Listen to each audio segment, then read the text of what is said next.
सर्वप्रथम हम श्री महाप्रभु जी के चरणारविंद का हम वंदन करें। ते पद वंदो श्री वल्लभ नंदना,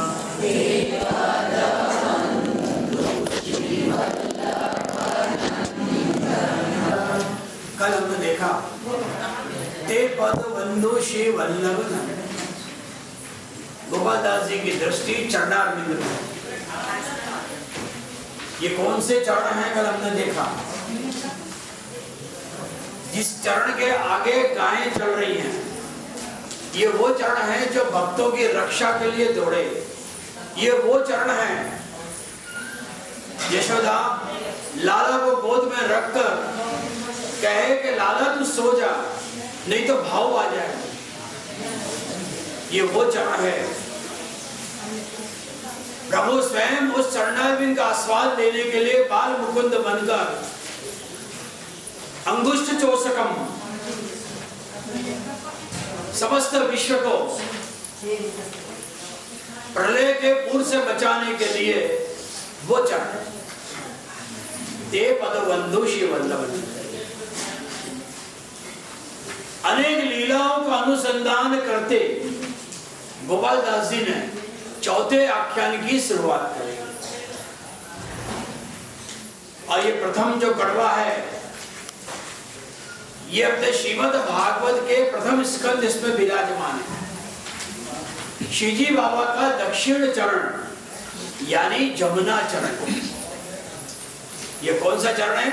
जहां पर मुट्ठी वार के श्रीजी बाबा अंगुष्ठ दिखाकर आप कमर पर श्रेयस्थ रखकर आप खड़े हो, वहां पे जो चरण है वो जमुना चरण।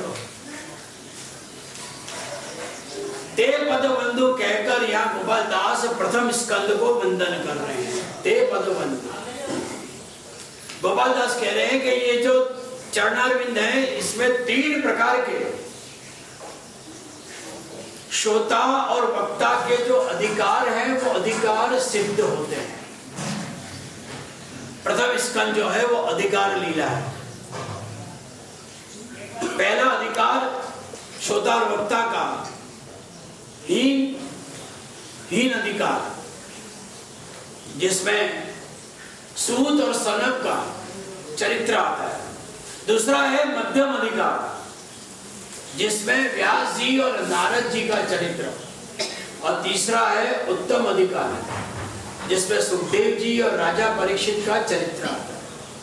और उसमें भी विशेष अंतरंग लीला को गोपाल दास कह रहे हैं कि वैष्णव उससे भी विशेष पुष्टि मार्ग में अगर प्रवेश करें और विशेष रूप से अंतरंग लीला में प्रवेश करने का जो सौभाग्य मिले, वो श्री गोसाई जी की उपासना से मिलता है। सुखदेव जी को तो प्रभु ने लीला में आने तो दिया, लेकिन जहां तक उनका अधिकार था वहां तक उनको आने दिया, झलक दिखाई और बीच में रोक दिया कि बस सुखदेव, अब यासु आगे तेरे अधिकार नहीं। वैसे पुष्टि मार्ग में भी ब्रह्म संबंध ले लेते हैं, लेकिन ज्ञान हम तक कितना धराते हैं। ये सारे प्रोटोकॉल्स वैष्णव को समझने चाहिए। ब्रह्म संबंध लेने से, कंठी पहनने से, कदाच घर में ठाकुर जी की सेवा थोड़ी बहुत करने से, जय जय जय जय करने से हम सच्चे वैष्णव नहीं बन सकते। वैष्णव बनने के लिए श्री महाप्रभु जी और श्री गोसाई जी के बनाए हुए जो प्रोटोकॉल्स हैं, जो सिद्धांत हैं, उसको जो हम अनुसरण जितना बने।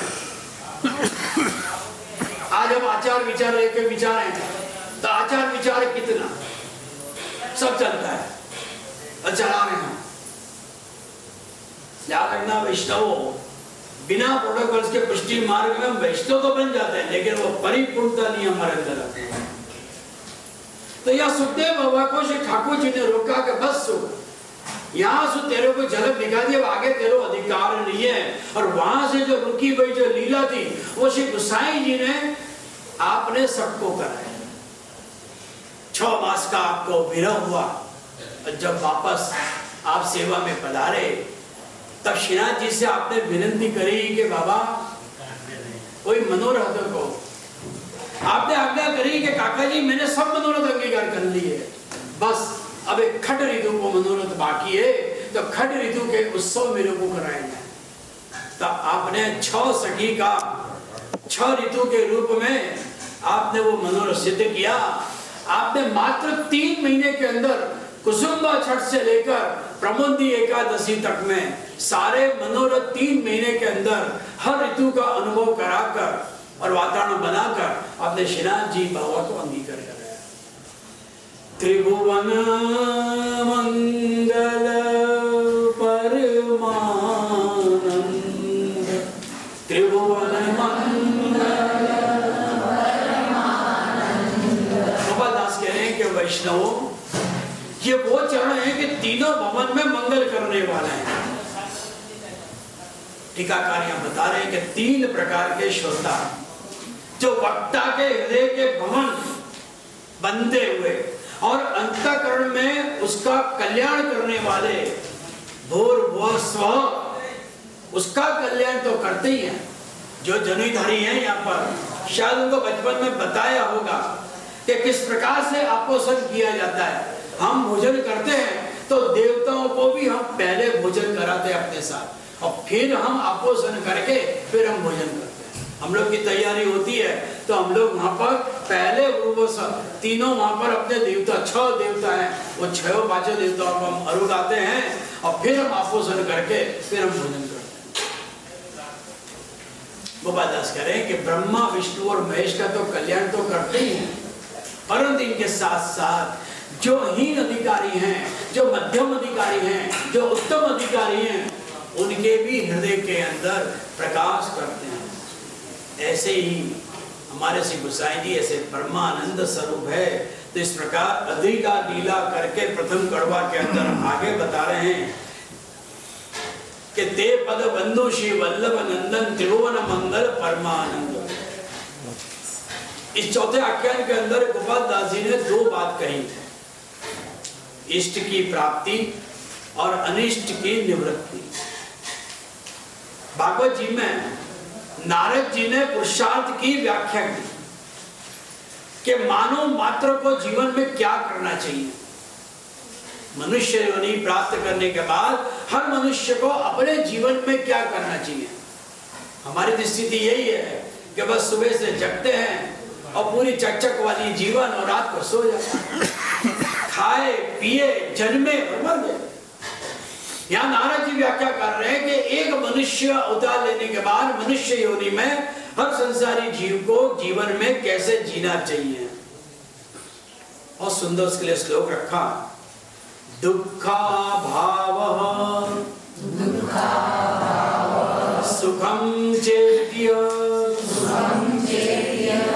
पुरुषार्थ द्वयम मतम। नारद जी कह रहे हैं कि 2 वस्तु के लिए मनुष्य हमेशा प्रयास करता रहता है जीवन में। 2 वस्तु कौन सी? कि कैसे जीवन से दुख दूर होवे और कैसे सुख की प्राप्ति होवे। यही करते ना हाँ? दुख कैसे निकले, दुख किसी को पसंद नहीं है, और सुख की प्राप्ति कैसे होवे। और उसी के लिए एम कहेवाय कि संसार में आवीने मनुष्य दुख सुख ना अंदर ज वलखा मारतो होय छे। तो दुख और सुख की परिभाषा क्या? नारद जी कह रहे हैं कि वैष्णवों, दुख की जो ये दोनों की जो प्रक्रिया है, दुख और सुख की, दोनों अलग हैं। दुख दूर करना और सुख की प्राप्ति करना। अगर सुख जीवन में मिल जाए तो दुख हमारा दूर नहीं हुआ है, वो प्रक्रिया वो सही नहीं है। दोनों प्रक्रिया अलग है। बहुत पैसा भी हो जाए, लाखों रुपए कमा लिए, करोड़ों कमा लिए, और फिर उसको डायबिटीज हो जाए, बेचारा वो न शक्कर खा सके न चावल खा सके, वो पैसा क्या काम करे? दुख तो लगा हुआ ही है। दुनिया भर की गोलियां खा रहे हैं, बस जी रहे हैं, बस सारे देवता अंदर आ गए। यहां पर टीकाकार कह रहे हैं कि दुख दूर करने से शांति का अनुभव होता है। और इष्ट को प्राप्त करने से आनंद मिलता है, यानी कि सुख मिलता है। इसलिए अपने पुष्टि मार्ग में भगवत सेवा की प्रधानता है। हम तो सिर्फ क्रिया कर रहे हैं, जगा रहे हैं, भोग धर रहे हैं और घोड़ा दे रहे हैं और मंदिरों में दौड़ रहे हैं, जय जय जय जय जय करके दौड़ रहे हैं। और अपने ठाकुर जी ठन को, मेरे को बड़ी खुशी है कि जो 4-5 वैष्णव ठाकुर जी पधरा के हम यात्रा करें तो हमारे साथ ठाकुर जी भी यात्रा करें। ब्रज यात्रा के अंदर तो वैष्णव खास आगे रखते हैं। तो यहाँ पर एक बहुत अपन सुंदर एक उदाहरण को समझें कि दुख की निवृत्ति और सुख की प्राप्ति क्या। ज्येष्ठ का महीना था और एक आदमी सिर पे बहुत बड़ा वजन लेकर चला आ रहा है। वैशाख और जेठ की तपती धूप में इतनी गर्मी लगी कि अंत में उसको प्यास लगी तो उसने विचार किया कि चलो मैं पानी पी लो। इसलिए अपने सिर के ऊपर का जो भी भार था वो सब भार उठाकर उसने भूमि पर रख दिया।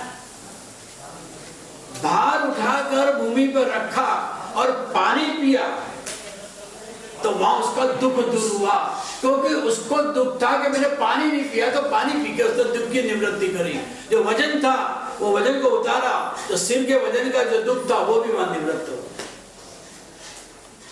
उसे सुख नहीं हुआ क्योंकि उसे आगे चलना है, आगे वापस वही के वही अवस्था का निर्माण होगा। परंतु ऐसे समय में मां आए और खाना बनाकर हमें खाना खिलाए तो वहां दुख दूर नहीं हुआ, वहां पर सुख की प्राप्ति हुई।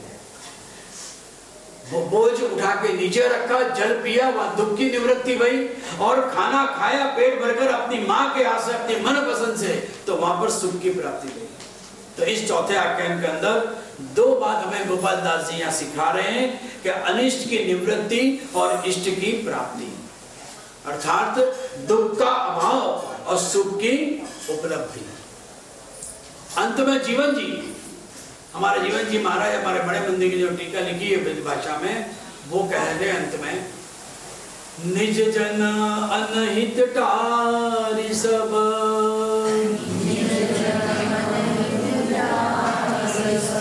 निज जन अनहित टारि सब,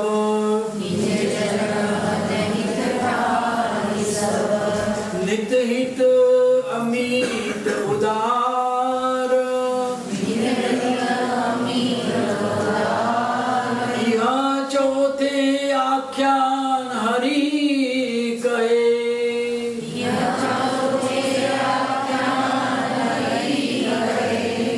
चौथे आख्यान हरि कहे,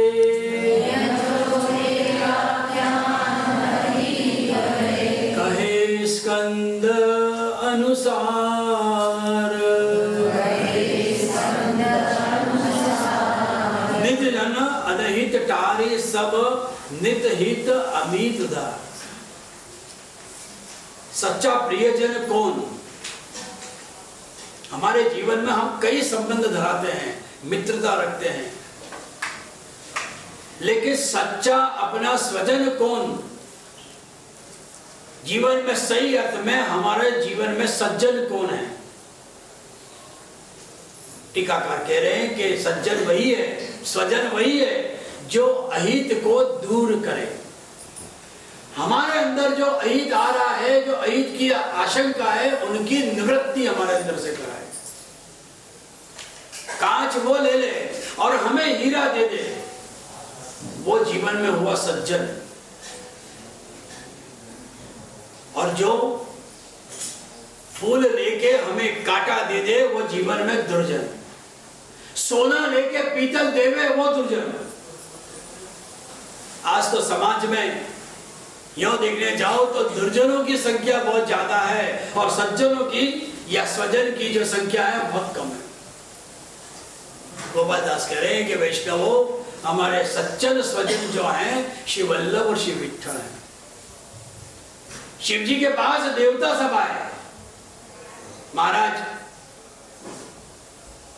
समुद्र मंथन में से ये जहर निकला है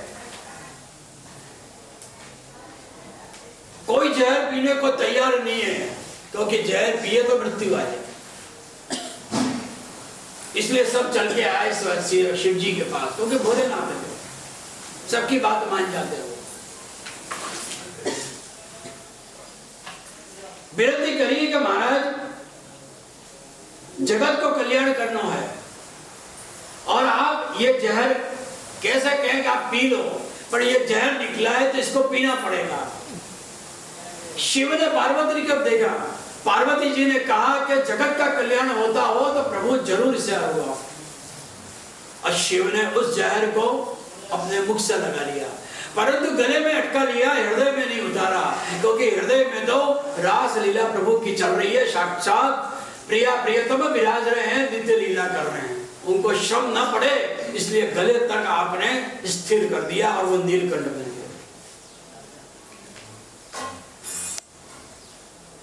वैष्णव चाहे कितना भी दुख आ जाए जीवन में, उसको स्वीकार करे।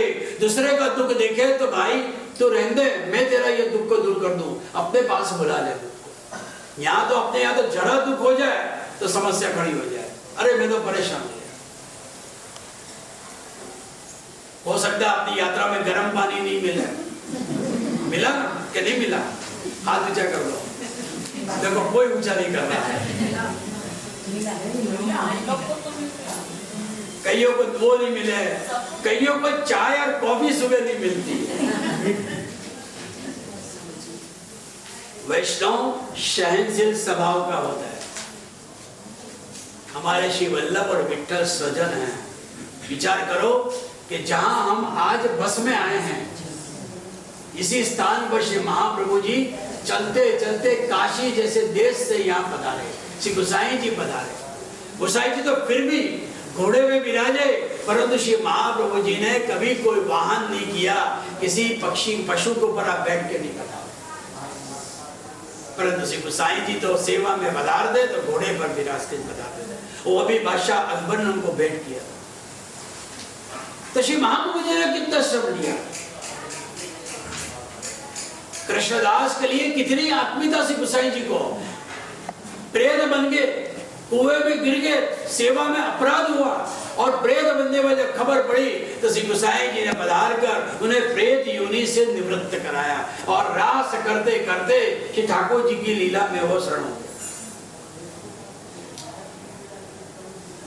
सुखदेव जी ने भी अंत में परीक्षित राजा से कथा में पूछा कि बोल परीक्षित, तेरे कोई मन में प्रश्न हो तो कह देना।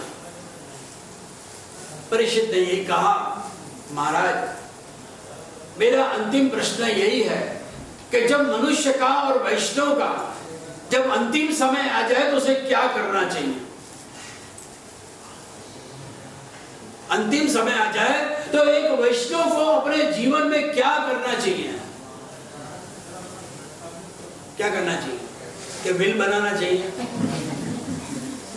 आटली बधी मारी संपत्ति छे, आ दीकरा ने आटलू आपजो, आ दीकरी ने आटलू आपजो। एक वैष्णव हो, वो सज्जन है, सज्जन है, अंतिम समय वो ये विचारेगा नहीं। और मैं तो बहुत खुश होता हूँ इसी प्रसंग के ऊपर कि हमारे श्री गोकुलनाथ जी महाराज, श्री ताज जी महाराज के 7 पुत्र थे, और उस समय की जो मिल्कत आज के हिसाब से तो करोड़ों अरबों में होती है, फिर भी गोकुलनाथ जी महाराज जी ने ये नहीं कहा कि बेटा तेरा ये है, तेरा ये है, तेरा ये है, तेरा ये, सब छोड़ दिया। और आपसी लड़ाई झगड़े के अंदर सब बर्बाद भी हुआ तो हम लोग तो खुश होते हैं कि भानु दो भागी जंजाल सुखे बजेसु हरि गोपाल, वो सब बर्बाद हुआ। तो योगेश बाबा पिंड धारक की बैठक में बैठा हुआ।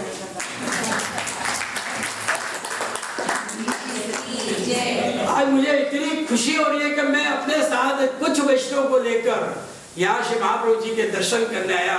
जारी चढ़ स्पर्श तपेली होगी और एक वचनामत का भी लाभ, और आपश्री को जो मेरे पूर्वज हैं उन सबको आज मैंने स्मरण किया। बोलो श्री वल्लभ। सुखदेव जी ने कहा, राजन अंतिम समय वैष्णव को क्या करना चाहिए?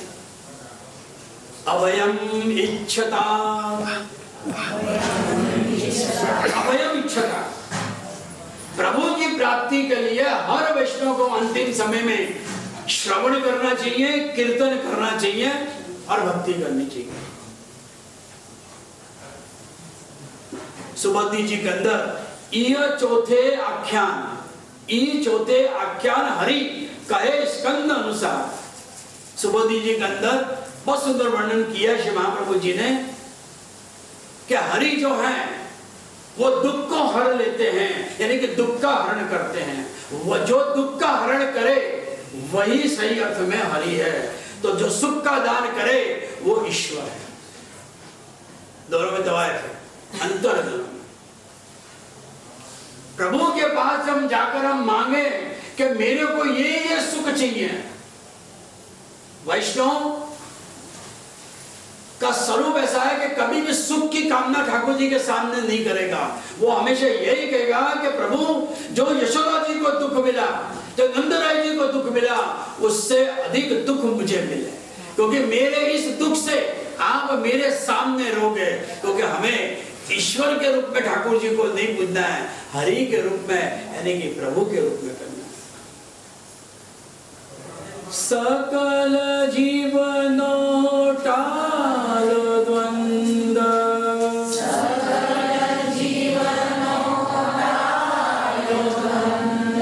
कबीरदास कह रहे हैं कि शरण में जो आए हैं जीव, उनके जो द्वंद है जीवन में, उनको शिव गोसाई जी डालते हैं। आज अपना जीवन कितना द्वंद वाला हो गया है। आज मानव जीवन हमेशा युद्ध कर रहा है, द्वंद में पड़ा हुआ है। कितनी चिंता। हमारे लंदन के ग्रुप के आए हैं जो अमेरिका से, उनको भी चिंता है कि वापस अपने देश पहुंचना है, कितनी लंबी फ्लाइट रहेगी। क्या भरत भाई बराबर है, मैरीलैंड पहुंचवाना चाहिए। द्वंद वाला जीवन, सुबह से उठते हैं, जीवन पोषण के लिए हम कितना द्वंद करना पड़ता है, यानी कि स्ट्रगल वाली लाइफ हो गई है। गोपाल दास कह रहे हैं सकल जीवनो टालो द्वंद। हर मनुष्य आज संसार के अंदर दो दो प्रकार की पर्सनालिटी लेके जीता है। आज हमारे अंदर दो दो पर्सनालिटी है। वो कैसे है? हम जो दिखते हैं वो सही अर्थ में हम नहीं दिखते। दर्पण होता है, दर्पण में क्या है? बिंब भी हम हैं और प्रतिबिंब भी हम हैं, दोनों ही हम साथ में चलते हैं। धूप पे चले जाओ तो हम चल रहे हैं कि हमारे साथ छाया भी चल रही है, अर्थात काया के साथ छाया चल रही है। एक मन कहे कि करना है और दूसरा मन कहे कि नहीं नहीं नहीं करना है। कितनी चीजों को हम टालते हैं, इच्छा होती है कर दो कर दो कर दो, पर नहीं कर पाते, टाल देते हैं। और वही मन देवी भी बन जाता है और वही मन आसुरी भी बन जाता है। देवी भी बन जाता है और आसुरी बन जाता है। अर्थात गाली भी दे तो हम और गोविंद के गुण गाए तो भी हम। इसी मुख से हम सर्वोत्तम स्तोत्र के पाठ करते हैं, इसी मुख से हम यमुनाष्टक करते हैं, इसी मुख से ब्रह्म संबंध का मंत्र आज हमने बोला है। और वही अपरस से बाहर आने के बाद हो सकता है कि दो शब्द हम खराब भी कहते हैं, गुस्सा भी करें, कई लोग गाली गलौज करें, लड़ने बैठ जाए, तो गाली भी दे हम और गोविंद के गुण गाए भी हम स्नेह भी करें और शत्रुता भी करें, दोनों पक्ष में हम। अंधकार भी जीवन का हम बने। हम जानबूझ के अपने जीवन को अंधकार बनाते हैं और उजाला भी बने तो हम। पाप भी करें हम और पुण्य भी करें हम। अच्छे कर्म भी हम करें और खराब कर्म भी हम करें। वैष्णव याद रखना, गोपाल दास को कह रहे हैं कि मैं मेरे वाला वैष्णव, सुख भी वैष्णव अपने अंदर है और दुख भी अपने अंदर है। अब सुख कैसे प्राप्त होवे और दुख कैसे निवृत्त होवे, वो हमें विवेक बुद्धि से सोचना है। बरसात की तरह बरसे भी हम और धरती की तरह हम तरस भी जाते हैं। कितने वैष्णव आज झारी चंपस में मन में रहता है कि हमने झारी नहीं भरी, तरस जाते हैं, फिर वापस दौड़ेंगे। हाथ लगा दिया, संतोष कर लेना चाहिए, पर नहीं। तो बरसे भी हम और तरसे भी हम। गोपाल दास कह रहे हैं कि वैष्णवों, श्री गोसाई जी की कृपा से एक रस बनते हैं। श्री गोसाई जी की कृपा होनी चाहिए, एक रस बन जाए। 84 वैष्णव में रामदास सारस्वत ब्राह्मण पिताकत खूब सारा धन मिला और वो द्रव्य से इतना अभिमान आ गया कि मैं बड़ी राज सेवा करूं ठाकुर जी की, दुनिया को दिखाने के लिए। वो अगर 25 वैष्णव को पातल निभा रहे हैं तो मैं 50 वैष्णव को पातल निभाऊं। वो मेरे सत्संग में 10 वैष्णव आ रहे हैं तो मैं पातल को भोजन की व्यवस्था करूं। हमारा अमेरिका के अंदर पत्रिका में खास देखा जाता है कि प्रसादीनी व्यवस्था है। लंदन में भी लिखा जाता है प्रसादीनी व्यवस्था है। और अब तो ये चीज इंडिया में भी आ गई है कि बड़ी बड़ी कथाओं में भी लिखा जाता है कि प्रसाद देवा माँ से। कौन सा प्रसाद? क्या वो ठाकुर जी को भोग धरा था?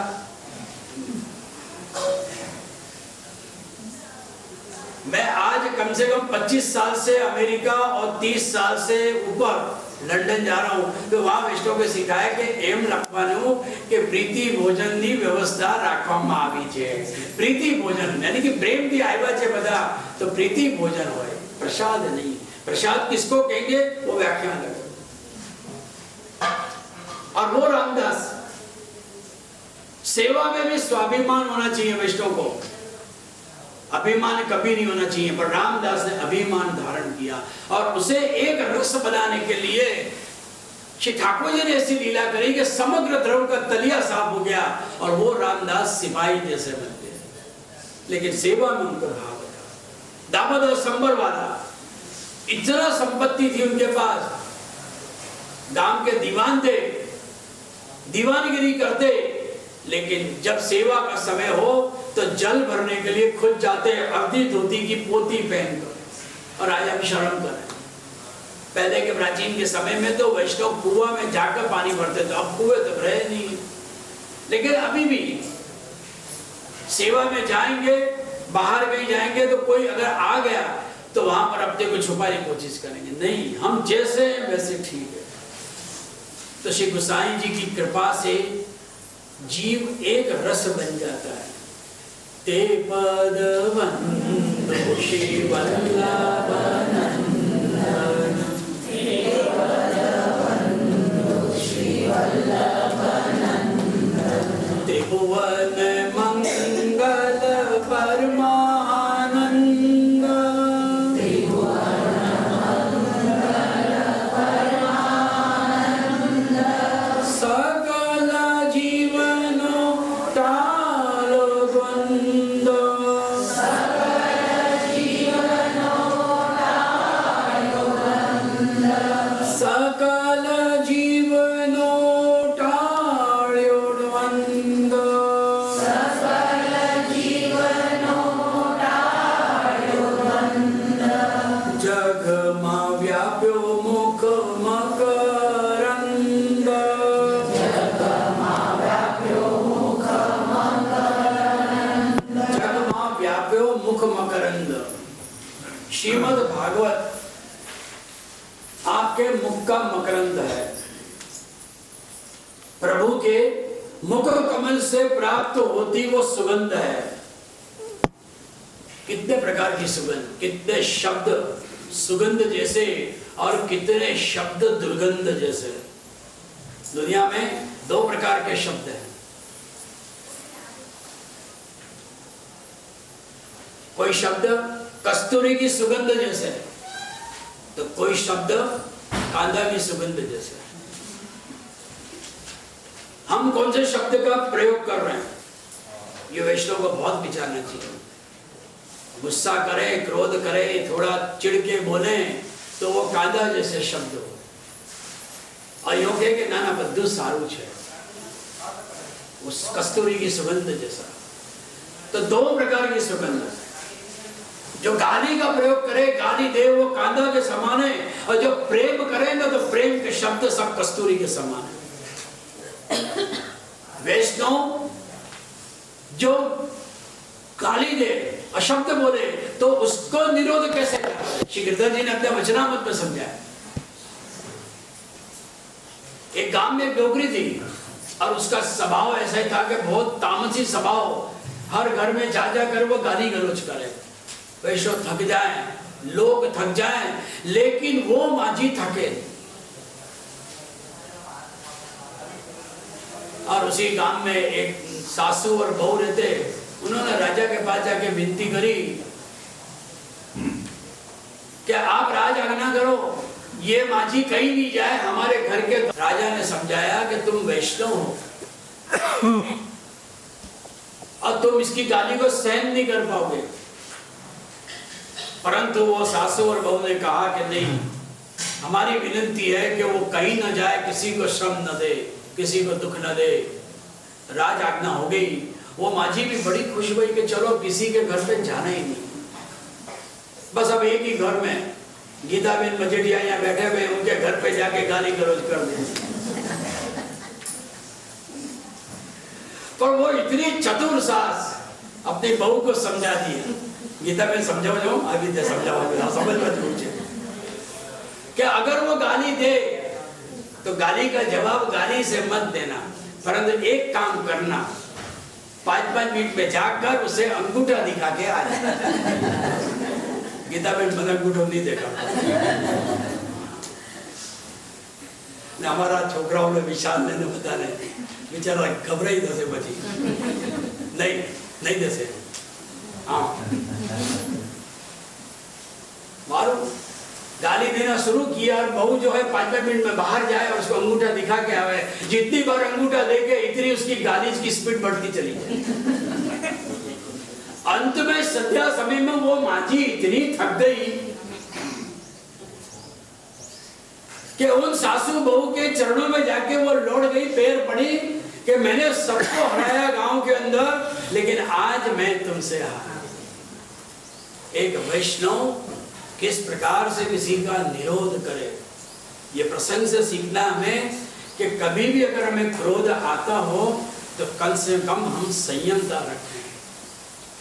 क्रोध से में संयमता रहेगी, सासू बहू में भी बहुत प्रेम रहेगा, दोनों बहुत फ्रेंडली रहेंगे। और ऐसे भी कलयुग में डिमांड है कि सासू बहू में एक दूसरे की फ्रेंडली रिलेशन होने चाहिए, तब वो साथ में रह सकते हैं, वरना वन अम्ब्रेला में कभी नहीं रह पाएंगे, सब अलग हो जाएंगे।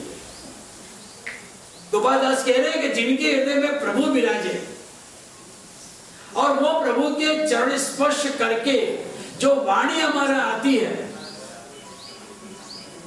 और वो वाणी के चरण कमल की रज की जो सुगंध है, वो स्वाद बाहर आती है।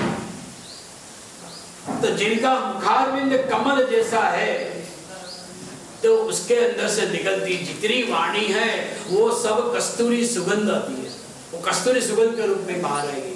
उसमें से कभी भी वो गलत विषय, गलत भाषा बाहर नहीं आएगी। श्री गोसाई जी ने,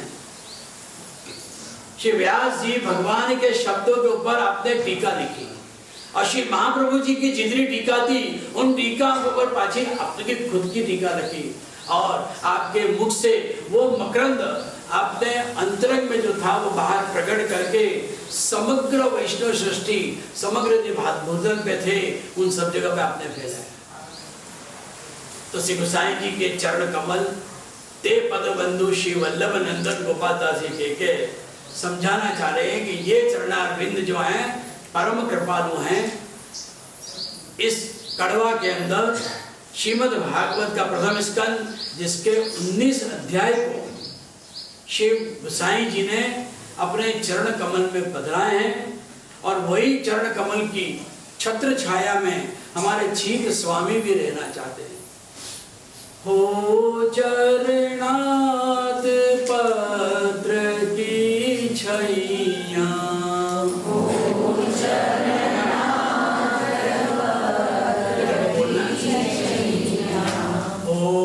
चरणात पत्र की छैया,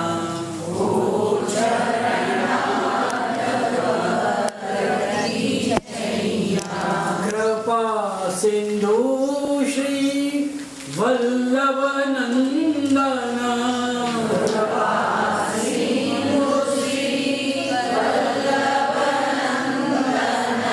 कृपा सिंधु